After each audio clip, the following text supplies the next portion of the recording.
So you have a young person, and when I was a school teacher, this was the case, who expressed a desire to be an astrophysicist. And the teacher says to them, that's a great idea, but actually I think you'd be really good at sport. I think you'd be really good at sport. I think you've got a better chance of doing that.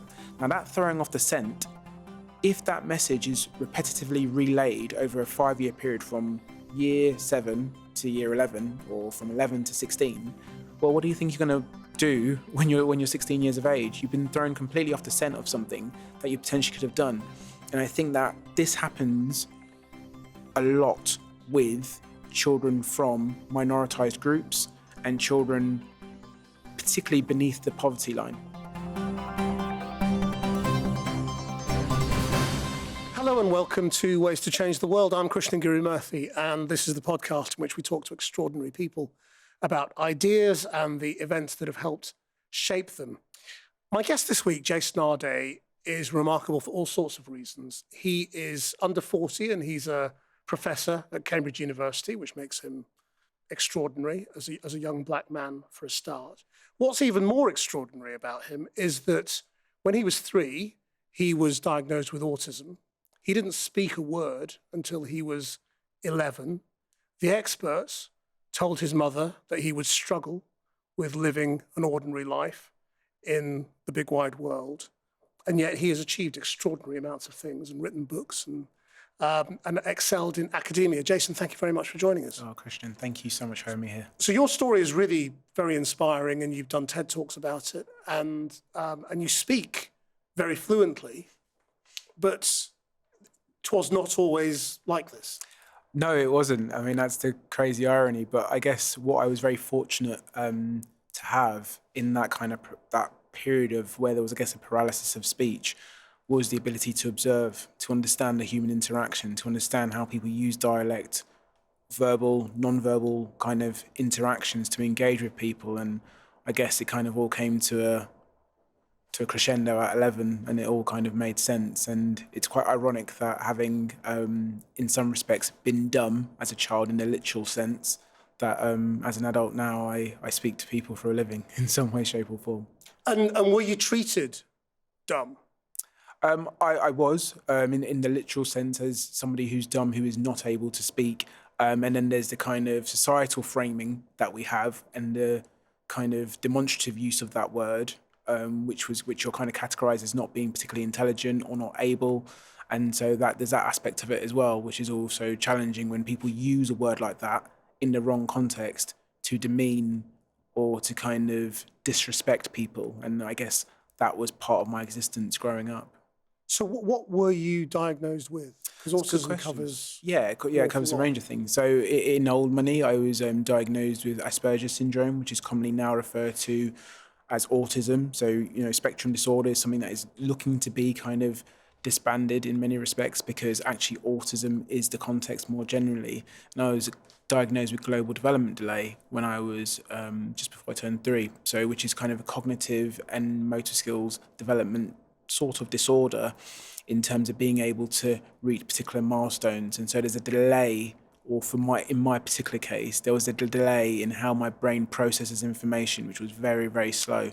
So what do you remember of those early years when you were not speaking? And were you reading? No. So I didn't learn to read until I was an adult. So right. I was 18 when I just turned 18 when I learned to read and write. So what do you remember about communication? The power of observation and non-verbal, and my mum often kind of pointing to cues in terms of how people interact with one another. So for example, something like a hug or a handshake, why is that symbolic? How do you engage with people through the means of non-communication? What does a smile represent? What does a wave represent? All these kind of different things and these different social cues from which we develop relationships and human interaction with one another. And for me, it was the best education I could have had, because those observations would be hugely important to me as I kind of traversed adolescence, my teenage years, and then subsequently when I became an adult and went to university. All of those things that I'd observed as a young child, I then had a playground to put them into use. And I think the deficit approach or the deficit way of thinking can be that I must have been hugely disadvantaged. Yes, there are disadvantages, of course, but one of the things that was really important was that I was able to make sense of the world in a completely unique way. And actually what it did emphasize to me is that human beings, by their very nature, have the power to do great and wonderful things. And observing that in Technicolor, without the audio, so to speak, is quite an interesting thing. Do you think it's made you better at reading people physically? Yeah, massively. It also allows me not to make too many judgments on people and actually listen. And I always kind of think there's a real difference between listening and being heard. And one of the things you do in that state of paralysis in terms of speech in some respects, you spend a lot of time listening to people. But do you have any understanding of what actually happens to enable you to suddenly speak? I'd be lying if I said I did. I mean, what I would say is that with a learning development, with a developmental delay, there is this cognitive thing where something is happening. Now, what I would say is that for someone like myself who's neurodivergent and who has autism and global development delay, that the key thing for somebody that may have that is repetition.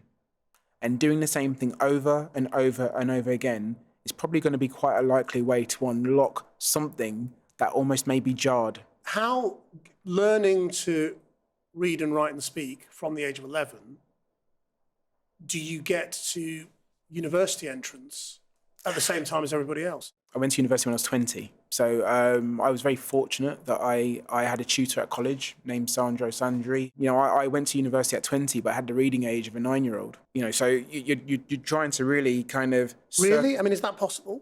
Yeah, it is. Yeah, I mean, what is interesting is that there are a lot of mechanisms at universities to support people. And so when I went to university, a lot of it was trial and error.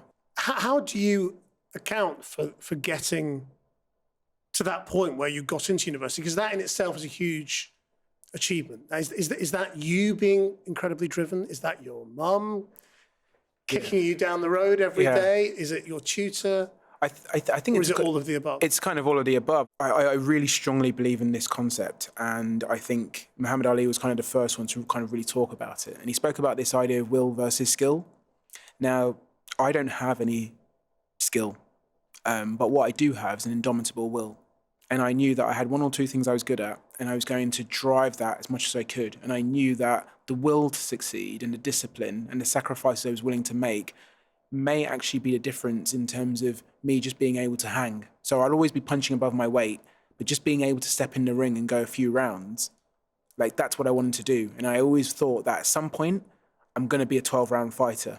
I don't believe there is a person on this planet who doesn't not have talent, because I genuinely believe everybody's life has purpose. I'm obsessed with this idea of purpose. I have been from a very, very young age. And I believe everybody's life has meaning and everybody's life has purpose, and everyone is on this earth to fulfill that purpose. Have you found your purpose? I was very fortunate to know what my purpose was from a very young age. My mother took me to a homeless shelter when I was 18 at Christmas. When I went there, I met a gentleman, and as it happened, not that I knew what one was at the time, but he was a professor. He had been a professor. And he explained to me, Krishnan, that anyone can end up in this situation, and that he was a person of esteem. You know, he had a professorship, had a wife, had children, and he said that my wife and children died in a road accident. And as a result, I became depressed and became destitute. I turned to certain levers, shall we say, to help me get me through those times. And then as a result, lost connection with reality. And he said, Jason, I know you're here for a few hours, but the thing I would like you to take away from this is that people don't just end up here by their own volition. There are circumstances that can impact how people's life turn out. And so when you see someone that may be homeless or you see someone that may be in need, never make a judgment that they have somehow brought themselves to this situation. Always work from the position of empathy. And I'd obviously had that as a foregrounding in my upbringing, but having that particular moment, I would go as far as to say it was the most important 4 hours of my life. And when I got back home, I knew exactly what my purpose was. And so I threw myself into charity work and realized probably at some point in my mid-20s, maybe a little later on, that I could probably utilize education as a vehicle to really penetrate the walls of policy, to change the kind of inequality that I had observed throughout my life. The drive and the single-mindedness and the determination. The cliche, maybe it's a misunderstanding of somebody with autism would be, well, that kind of must feed that a little bit, that there's an obsessive trait within autism. Is that true? Is that true for you? I think it's a myth and a stereotype that's endured, and it's probably been kind of crystallized by kind of films like Rain Man and Dustin Hoffman's portrayal of an autistic person and this obsession with numbers. I think for myself, and I can only ever speak for myself, there is no doubt that my autism and the repetitive aspects of that, which are hugely useful in many respects, have been incredibly useful to me. Well, I mean, the other myth you perhaps bust for somebody with autism is talking about empathy, because again, the other sort of cliche, and perhaps it's a misunderstanding again, is, well, if you've got autism, then you find empathy difficult. Yeah, and I think again, it's a stereotype and a myth that's endured throughout time. Is it a stereotype or a myth? It's a myth. Because a stereotype is usually based on truth, isn't it? No, yeah, sometimes. Sometimes, I mean, for example, there are stereotypes that exist across a myriad of intersections, which for me are just not true. But that particular myth, I think, is one that's not true. And I think actually it's been very dangerous to the autistic community, because in some respects, there's always been this idea that, well, they don't understand empathy. They don't, that there's this coldness, there's this kind of absence of feeling. And the problem with that particular myth is it actually delegitimizes how autistic people may feel about certain things. So actually, a better way of thinking about it is that people demonstrate and show empathy in different ways. Do you think we're getting better as a society at dealing with or understanding neurodiversity? I think so. I think there's still a lot of conversations that need to be had. I think there's conversations in terms of how we focus on providing better resource and access and information, particularly to the carers and parents of neurodivergent children. And as a society, we need to really do more to disrupt these neurotypical binaries that in many respects ostracize neurodivergent people and the neurodivergent community. And I think we are having those conversations. I think we've matured in our conversations. I think we're moving away from, what was in some respects very deficit language about the neurodivergent community and individuals with disability. What do you mean by deficit language? I think there was always a language of can't do. There was always a language of not quite as able, not intellectually as capable. And its framing is very much situated in this idea that there's only one form of intellect. There's only one form of things that we actually deem of value. There are many forms of intellect. There are many forms of intelligence. And I think we're beginning to break that binary and have, more mature conversations about what does that mean. So how do you become, how do you get to be one of the youngest professors in Cambridge, the youngest black professor in Cambridge? Yeah, I mean, it's really interesting. I mean, funnily enough, the charity stuff, in some respects, is easier. So I would never proclaim that my research per se is going to change the world. But what does change the world is the actions behind that research. So the praxis element. So there's this theory element, but then there's this practice element. And putting that theory or those recommendations into practice is where you want to really penetrate the inequality that exists structurally. So what is your discipline? What are you professor of? Good question. So my discipline is, technically, I'm Professor of Sociology of Education. And my main focus is on kind of intersectional inequality with a particular focus on racial inequality in education, and particularly higher education. And one of the things I focus on, or I have focused on a lot, is really the inequitable structures that disrupt or prohibit Black and ethnic minority people from progressing in education more generally, and particularly in higher education. One of the basic problems with Oxbridge is that there are very, very few Black people who are either there as students or as professors or teachers or fellows. So how do you break that?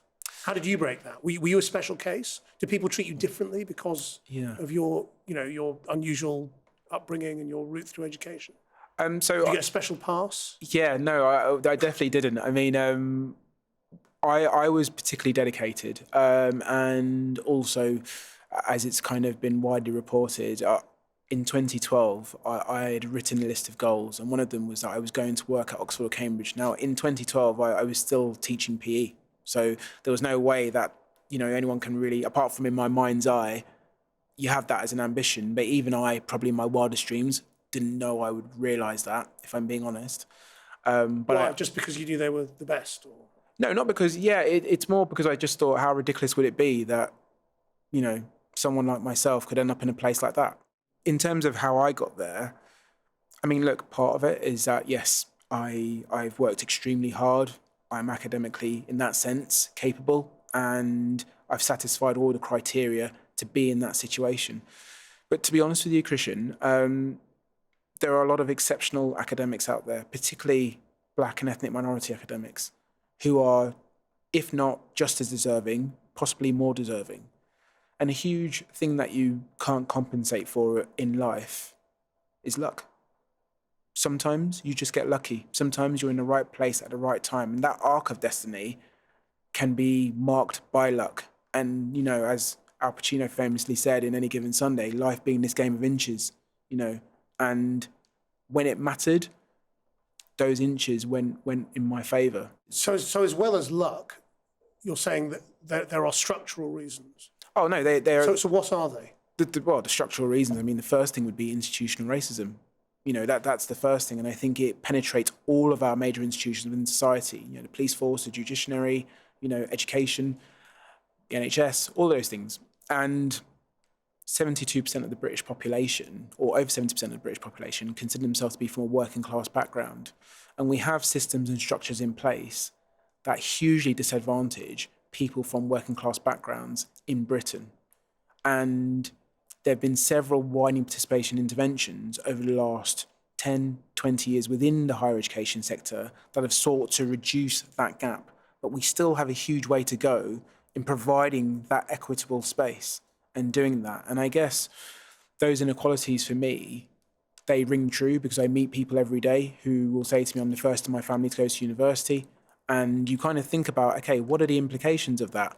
How do you break that intergenerational bind of inequality? So what are the structural things that you want to break that are the causes? Because a lot of people don't believe this. That, they just kind of think this is, special pleading from a group of people who are struggling, and they're struggling for all sorts of reasons because, of early education and community poverty and all those sorts of things, and that it just takes time. The old pipeline argument that it takes time for people to make their way down the pipeline to get to the top. So what do you mean by institutional racism, and what are the structural barriers? So the structural barriers are, we're really talking about access to information and access to education. And part of that is actually how we view particular groups of people in society. So, for example, working class children, white working class children, children of colour, individuals with disability, just as an example across the myriad, we have these particular fixed views on these individuals. And part of what my work looks or attempts to do is to really think about how we change mindsets. So, for example, racial profiling has a huge implication on Black, brown, and ethnic minority children. In terms of the expectations that teachers have of those pupils that then kind of go through this educational journey into, further education and higher education. Those kind of views that those teachers have really shape that individual's educational experience in terms of what they can aspirationally do and what they can't do. So I often refer to it in my work as throwing people off the scent. So you have a young person, and when I was a school teacher, this was the case, who expressed a desire to be an astrophysicist. And the teacher says to them, that's a great idea, but actually I think you'd be really good at sport. I think you'd be really good at sport. I think you've got a better chance of doing that. Now, that throwing off the scent, if that message is repetitively relayed over a 5-year period from year 7 to year 11, or from 11 to 16, well, what do you think you're going to do when you're 16 years of age? You've been thrown completely off the scent of something that you potentially could have done. And I think that this happens a lot with children from minoritized groups and children particularly beneath the poverty line. And I think that's something that in terms of kind of a brief synopsis of those structural things, I think that's really, really important. And then you have this kind of profiling again that happens in terms of how the police engage with young black people, as an example, and how that profiling is quite demonstrative in terms of this idea that, black people potentially are aggressive, they're dangerous, that there's a vilification of black people within Britain that is problematic. Okay, so Rishi Sunak or Keir Starmer call you in and they say, all right, well, what do you want to do? What do you want to change? The thing that I'd want to change is I'd want to find a way of democratising resource to those most in need. I still feel that those most in need, I feel there's so much effort, in my opinion, placed into ensuring that those individuals that are most in need don't get access to the help and support they need. We have this weird thing in society where there's almost a comfortability amongst some parliamentarians to sit and to watch people struggle. This idea that they have this altruistic view that we all want to help the world. Sometimes I wonder, and if we think about the government that we have in kind of premiership now, one of the things that I always think is, are any of you moved by empathy? Do you see what's happening around you? Do you see the difficulties that people are facing? Do you see the struggles that people are encountering from day to day? And you kind of think, if you could just park your infighting for 2 minutes and just actually observe what's going on around you, you may realize that actually there are a lot of people suffering, and your job as a public servant is to serve the public to the best of your ability and to ensure that you do the best you can for society. And at the moment, what we have, in some respects, is several parliamentarians in this current government that are abdicating that responsibility. But I mean, that's a very big global idea that you're talking about in terms of getting resource to the people who need it. And you could deliver that through a benefit system or through socialism or through all sorts of different ways you could think of. But your work is in education and in structural inequality in education. How do you solve structural inequality in education? Good question. I think the way you solve structural inequality in education, for me, is to really think about what the problems are. So what are the nature of the problems and what are the roots of the problems? And for me, a huge part of that is recognising aspects of the curriculum in terms of how do we broaden the curriculum to be more reflective of a multicultural, multi-ethnic, multi-diverse society, which, by the way, I think that we're making slow inroads into that, which I think is hugely important, and that's penetrating primary schools, secondary, further, and higher education. So I think that's a really good thing. I think one of the things that's kind of really important in terms of those educational inequalities is really thinking about those individuals who particularly come from families where people are living below the breadline and how that impacts their educational trajectories and aspirations. And I think there needs to be a lot more done, which, by the way, there's things I can do as well in terms of in the very privileged position that I now find myself in, to really find ways to not only create and develop manifestos and a census around what needs to be done, but really to kind of engage parliamentarians in some of the processes that they could potentially engage in to ensure that actually people have a better understanding of what those difficulties are. When I say better understanding, I mean particularly parliamentarians, because I don't always think they're aware of some of those educational struggles. So you're a professor at Cambridge now. Cambridge has made a big deal of trying to address the structural inequality of the schools that its undergraduates come from, and it's done a lot. The intake of Cambridge now is, overwhelmingly from state schools, even if private schools get a disproportionate number of kids in. How meritocratic do you think it is now in terms of who gets in? That's a great question. You've stumped me middle stump there. Is it meritocratic? I think it's working towards becoming that way. I think it's actually an issue for the sector more broadly, actually, particularly, in the Russell Group institutions who don't engage civically as much as the post-92 institutions do, who really have that widening participation mantra deeply interwoven in the things that they do, in terms of particularly giving opportunities to people to access university that may not have otherwise had the opportunity. I think that the idea of meritocracy, if I'm being absolutely honest, I think in theory, it's a brilliant idea. It's great. It could work. In reality, it still doesn't work. So while you have, like I said, institutions taking the initiative and changing things, and it's kind of that whole thing of tiny drops make a mighty ocean, it'll get there eventually. There's still a lot of work to be done. I still think that meritocracy is a double-edged sword, and it's a sword that doesn't actually work in the favor of those that are most disadvantaged, in my opinion. Why? Because ultimately it places this emphasis on that if I do something on merit, if I pay the freight on every single thing I'm supposed to do, then I should get to where I'm supposed to. Now, that's a very simplistic version of meritocracy, but just humour me. What we know is that there are intersectional inequalities that mean that somebody can do all of those things, and based on their gender, based on their sexuality, based on their religion, based on their race, based on their class, that may impede them from, in fact, utilising or cashing in that meritocracy. So those things still exist. And until those things don't exist, until we can kind of, which, you know, who knows if it will happen in our lifetime, but until you can eradicate those kind of inequalities or those disadvantages in some respects, then maybe meritocracy will never fulfill its true purpose. But in reality, with those things still in the ether, it doesn't actually work. Because if that's the case, there are millions of people who, on merit, should be in the position I'm in. Now, if we're saying that they're not there because they're not good enough, obviously I don't entertain that.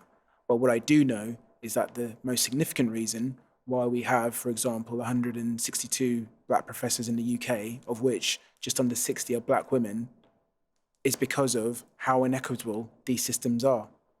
And most of the black women that reside in academia, if not all of them, are truly exceptional. Yet we have a system in place that subjugates them and doesn't allow them to follow the arc of that trajectory to more senior levels, whether it be professorship, whether it be, you know, a vice chancellor, etc., etc. Now, based on merit, if meritocracy really worked, those individuals would be in the positions they're supposed to be in, but they're not. And, you know, of course, there'll be people who turn around and they'll argue and they'll say, well, Jason, it's this reason, you know, it's because this and this and this. But actually, like, you know, if you're not interested in anything else I say, just look at the facts. Look at the facts. You know, and that's a very important thing, because this idea of meritocracy, I think we can often drift into this idea of, you know, oh, you know, these people, you know, if they did what they were supposed to do, then they'd get this. And I'm talking across the insect, generally speaking. But it's a real thing. You know, this might be shock to people, but you can do everything you're supposed to do, and you don't get a position based on the intersections that I've outlined. Now, someone might turn around and say, well, life isn't fair. That's just part of life. Well, yeah, I think we can all accept that, but we can all accept that when it's just and it's fair.